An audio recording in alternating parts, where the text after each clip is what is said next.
گاهی با تبسم چی میکنم دامناز، چون صحبتمان صحبتی آزاد است. گاهی شما اگر خواهید که سخت‌تر رسد، شما قیاس به نمان گفته های حنفیت میکنید و از اونجا دلیل میبیارید که وای دلیلش باز هم سخت‌تر است از اون که مثلا شافعی های دارند و یا اینکه حنبلی دارند. چون که از این پیش هم گفته گذاشتید که در بعضی چیزها در مذهب حنفی سخت گیرتر و سخت میگویند گفتید. بله، واقعا در عیدها بسیار سخت گرفتگی‌اند. فقط بعضی اهل علم یعنی از ترس یا از دیگر چیز اون مسئله های بیرون نمیبرارند.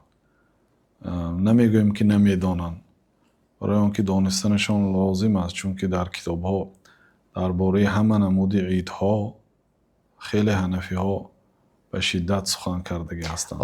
آشکار نمیگویند، اما اگر اهمیت داده باشد امروز علل خصوص ان همین روزها علمای حنفی زیاد درباره سال نو میگویند. حتی مثلا در روسیه هم علمای روس ها نیز ترغیب میکنند، میگویند که یگان ضرری ندارد اگر که ما جشن میلادی خب نصرانی ها را یک جای با آنها جشن گیریم.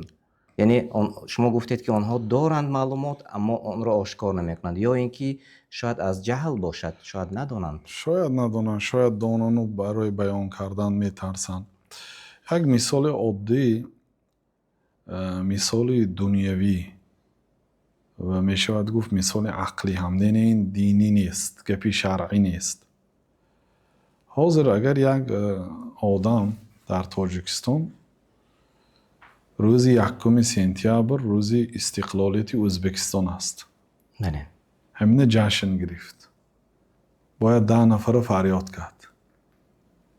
یا عکسش، یک ازبک در ازبکستان روز 9 سپتامبر یعنی جشن استقلالیت تاجیکستان جشن کرد. میدونی احوالش چی میشد؟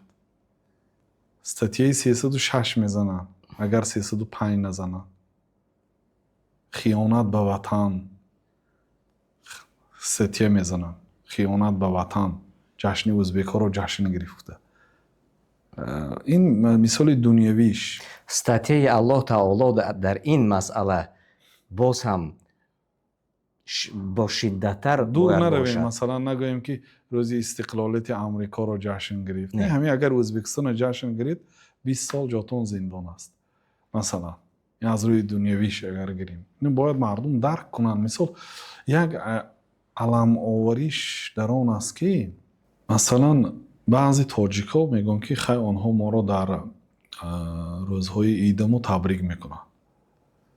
در روزهای عیدی مسلمان ها بعضی نصرانی ها بعضی مسلمان ها رو تبریک میکنن. این چیزی عام نیست، این چیزی کلام نیست.